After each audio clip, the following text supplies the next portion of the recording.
Alors, les navigateurs arabes étaient connus durant la période anté-islamique sous le nom de Phéniciens. Ce nom de Phéniciens leur est venu des Grecs qui les avaient surnommés ainsi du fait de la peinture qu'ils utilisaient pour teindre leurs bateaux. De plus, les Arabes cananéens, donc également phéniciens, étaient les premiers en Grèce. Donc, d'ailleurs, ils ont laissé un certain nombre de villes qui portaient leur nom. Et lorsque les Hellènes les ont attaqués, ils ont cédé la place, les territoires grecs à ces fameux Hellènes, et en même temps, ils leur ont cédé les navires. Donc, lorsqu'on parle de navires grecs, en réalité, on parle de navires arabes cananéens. Donc déjà, par rapport à cette information, c'est très peu connu et il serait plus qu'intéressant de diffuser l'information. Par ailleurs, les Arabes cananéens étaient également les auteurs d'instruments de navigation, dont la fameuse boussole, et non pas les Chinois, comme on aimerait nous le faire croire. D'ailleurs, les Chinois eux-mêmes disent que ce sont des étrangers qui leur avaient apporté cet instrument de navigation pour leur faciliter les choses.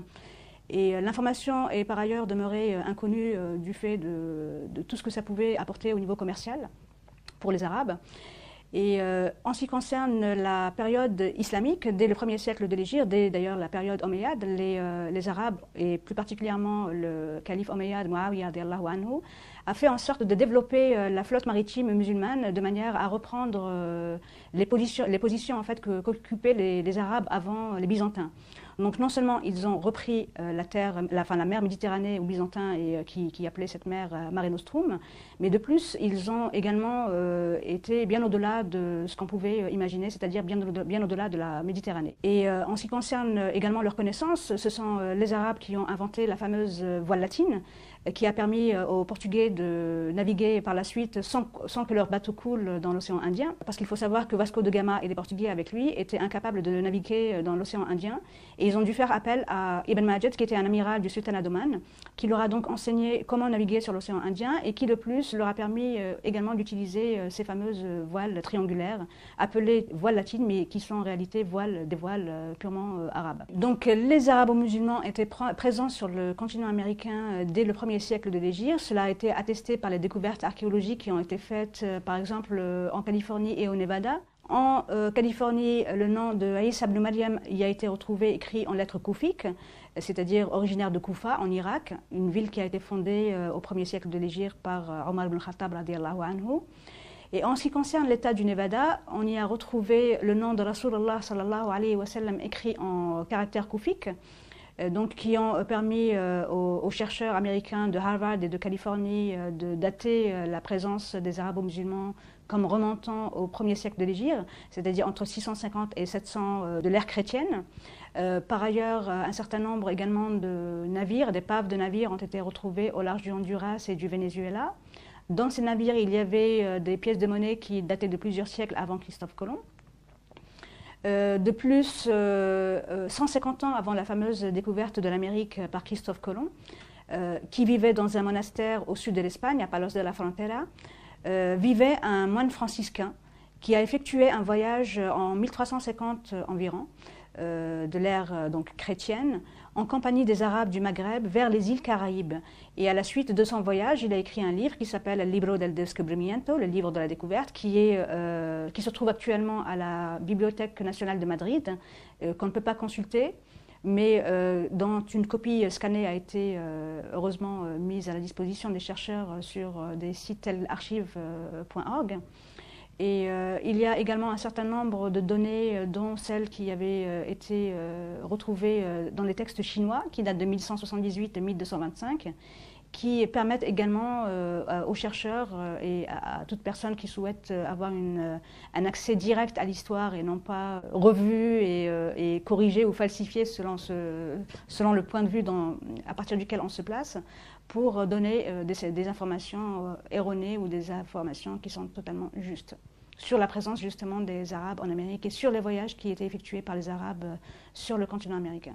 Alors les Indiens d'Amérique étaient donc, certaines tribus indiennes d'Amérique étaient donc de confession musulmane, et c'est une information qui nous est donnée par l'ancien ambassadeur des États-Unis à Dubaï, qui s'appelle Robert Dixon Crane. Il a écrit un article en 2004 dans lequel il souligne donc cette appartenance à la communauté musulmane des Indiens Cherokees. Il souligne également le fait que les Indiens étaient emprisonnés lorsqu'ils étaient vus en train de faire la prière à la manière des musulmans.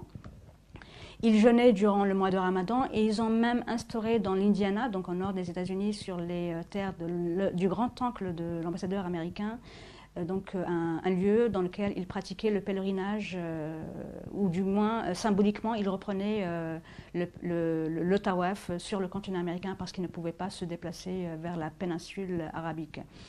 Par ailleurs, durant les années 1830, le gouvernement américain a décidé de déporter les Indiens Cherokees vers le Midwest depuis l'est des États-Unis en plein hiver. Donc les Indiens Cherokees ont compris qu'ils allaient être mis à mort, probablement du fait de leur appartenance à la communauté musulmane. Donc une partie a fui vers le nord. Une seconde partie est morte en cours de route parce qu'il faisait extrêmement froid et une troisième partie est arrivée à destination. Donc la question que pourrait se poser le lecteur aujourd'hui, c'est comment se fait-il que nous n'ayons pas eu accès à ces données extrêmement importantes pour le patrimoine historique de l'humanité? Ben, c'est tout à fait simple. Déjà, les arabo-musulmans avaient été chassés d'Espagne lors de la chute, dès la chute de Grenade. Et on ne voulait pas que les gens sachent que les arabo-musulmans étaient de l'autre côté de l'océan Atlantique. Ça, c'est le premier point.